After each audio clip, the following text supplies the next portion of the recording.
right, guys. Welcome to another episode in Lessons in Learning. Uh, Made myself some tea. Got a nice little section list of things to go over. It's really two major topics, but it's another really important part of foundational training. I guess we can kind of get the overview. I'm sure you've already seen it on the little video heading and stuff like that, but the two main things we'll talk about is the drawbacks of the intellectual mind, and then the importance of internal cleaning and how these two things relate to our Tai Chi, and also relate to relaxation, making progress, and just overall better quality of life, really. I guess we can jump right in with the drawbacks of the intellectual mind.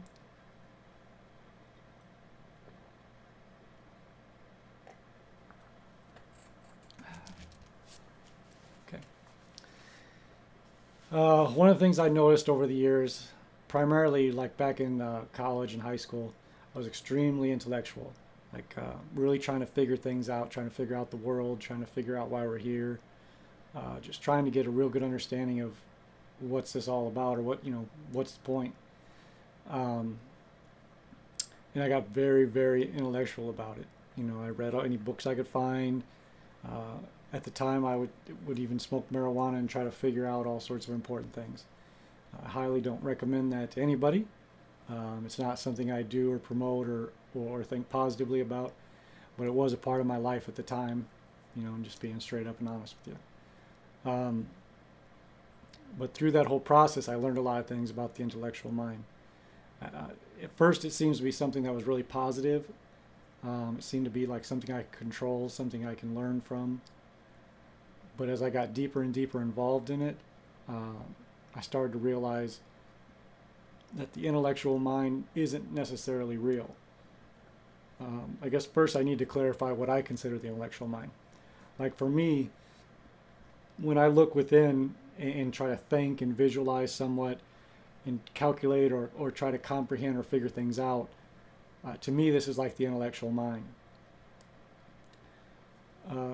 It's a way of trying to get answers just sitting here thinking, or possibly reading and comprehending and analyzing, without actually living it experientially and gaining from that. And what I found after a really long time of doing this and getting really deep into it was there were times when I thought something was true, and I was even basing my thinking and life and living and progress, even sharing with others, what I thought was this truth. And then after an extended period of time coming to realize it wasn't true. And this is when I started to realize the intellectual mind isn't reality. It's one way you could possibly look at it, and I think some of the ancients have described it somewhat like this at times. Not only is our view and vision of reality almost like a lens, but even looking in and trying to use our intellectual mind is also like this lens. And the clarity of this lens, often we can't fully tell. To us, we assume, like if you were to take like a magnifying glass, maybe there's some scratches on it, maybe there's some smudges on it, and you put it over some text, and you can see it, you can kind of get some clarity, you try to make some adjustments, and then you come to a conclusion about what you think it says underneath, what you think the reality or the truth is. And it's like this, like we can't always see reality perfectly clear. It's one of the important reasons why a teacher is necessary, because I can come to many conclusions. I can, with my best intentions, think I'm doing the right thing and stuff like that. But often somebody outside of me, or someone that is farther along in the process, that has even more clarity of this quote unquote lens, they can see things and help guide me and direct me so that in time, I can get this vision more clear myself.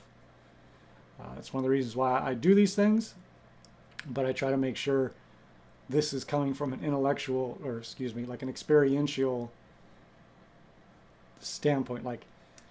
One of the other aspects about this intellectual mind is I feel But it's like the ego's playground or the devil's playground, depending on if you want to consider it from a spiritual or religious standpoint. Uh, Whereas the heart might be more like a trustable source, the mind is something that can be more controlling of me.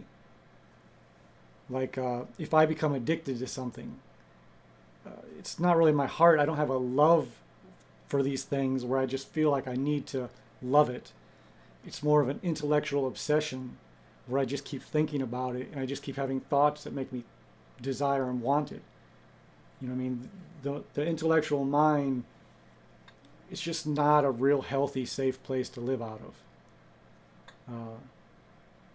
There are alternatives to learning, which I'll get into shortly, that is a much more genuine, stable, and reliable process of learning.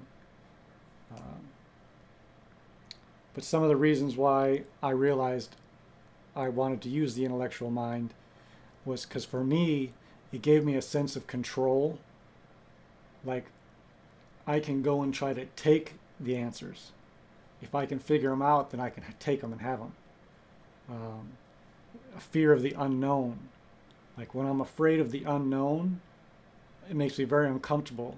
So I try to intellectually figure something out to grasp onto to give me a feeling, like a sense of security. So, you know, part of this is going to come about where, you know, through the process of meditation and things like that, you need to start getting away from this reliance on the intellectual mind and the reliance on grasping and controlling. You're going to need, from my experience, need to face your fear of the unknown. Realize that even if you don't, you know, often I would visualize it as like a little kid in a swimming pool. If I was just sitting there floating, I'd be freaking out, like just thinking something bad was going to happen. I always wanted to hurry up and grasp onto something, whether it be the edge of the pool or somebody else, you know, or some idea, because of this fear of the unknown. And like I talked about a little bit with the teacher, you know, one of the important things the teacher can do is, one, he gets to know the student and learns the student's, I don't know if weaknesses is the right words, but areas that need improvement. So he can watch for those as they start to come about in your life and help kind of guide and redirect you back. But also important thing of this is like being part of a chain too.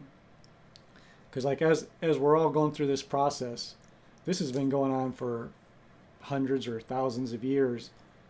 And when you become part of a teacher-student relationship, it's part of a chain that extends back, you know, however long, you know, hundreds, thousands of years, where we as people make progress each lifetime, but then there's the overall progress that's also being made that is being passed on from teacher to student. So being part of this teacher-student chain is also a really part of this, because what it comes down to is like, if I give up the intellectual mind, how am I going to learn? Well, the answer for me, from what I've experienced, is it's about finding and having a teacher who's, you know, genuinely and sincerely on a good path with this. Because the other way to learn is through experience. Meaning I do things like meditation, Jing Zhuang, Tai Chi, and doing the internal cleaning. My lens becomes clear. I can therefore see the truth and the reality of both myself and life and others. And through this process of experientially doing these things, you change. How, why, I don't have that answer. Like, I know from my experience that this is true, but it's not an intellectual development. It's something else. And I think it's likely one of the, I wouldn't want to say secrets, but it is one of the things that I think can keep people from getting to the deeper aspects of development. Because like the intellectual mind is limited. You know, we can only think so deeply for so long before we become tired or exhausted. We can only see and think so much. But when we start to live and develop this experiential life, the reality is inexhaustible. You know, it's infinite. This growth and change and development likely also isn't as limited as if we try to go through the intellectual mind learning. So, you know, from my experience through this process, you know, I spent many years trying to learn it all through the intellectual mind. And at times, you know, we'll still get really frustrated and try to grasp onto things or try to, you know, understand. But more and more, I'm just seeing the value of this learning, this experiential living. It takes courage, especially in the beginning. You know, it's something new, kind of unknown, a little adventurous. But once it starts to develop, it's beautiful. So I just kind of wanted to go over that topic.